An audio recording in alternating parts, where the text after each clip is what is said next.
Banking crisis explained. Capitol Hill hearing on Silicon Valley Bank and Signature Bank collapse. On a cloudy morning in Washington, D.C., the atmosphere on Capitol Hill is tense as senior financial regulators gather to testify before the House Financial Services Committee. They've been called to discuss the recent banking crisis that has rattled the nation, following the collapse of Silicon Valley Bank and Signature Bank, the second largest and third largest bank collapses in US history. As members of the press and concerned citizens watch with bated breath, Martin Grunberg, chairman of the board of directors of the Federal Deposit Insurance Corporation (FDIC), takes his seat.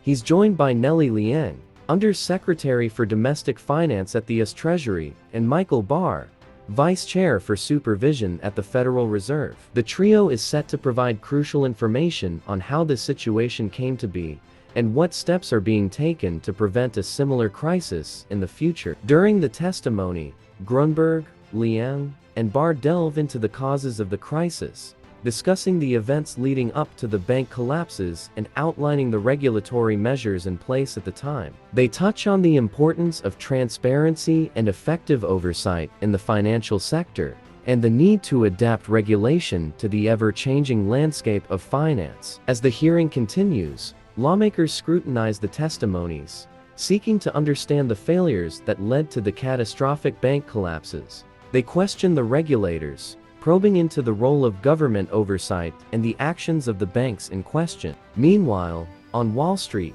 stocks remain higher as investors tune into the details of the hearing, hoping for insights into the government's response to the crisis and potential regulatory changes that may affect the financial sector. The market's resilience in the face of such troubling news seems to reflect a cautious optimism that the situation can be contained and that future disasters can be averted through improved regulation and oversight. As the day progresses, the committee's questioning grows increasingly pointed, with some members expressing frustration over what they perceive as a lack of accountability from both the banks and the regulators. The conversation turns to potential reforms, with lawmakers and regulators discussing the need for stricter standards, enhanced monitoring, and more robust enforcement mechanisms. Outside the hearing room, journalists and analysts dissect the information revealed during the proceedings, attempting to piece together the full scope of the crisis and its potential ramifications. The public eagerly awaits further developments, hoping that the government's response will be swift and effective in addressing the systemic issues that led to the downfall of Silicon Valley Bank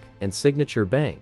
As the sun sets on Capitol Hill, the hearing concludes with a sense of urgency and determination to learn from this crisis and to take the necessary steps to safeguard the nation's financial stability. While the road to recovery and reform may be long and challenging, today's proceedings have laid the groundwork for a more resilient and secure financial future.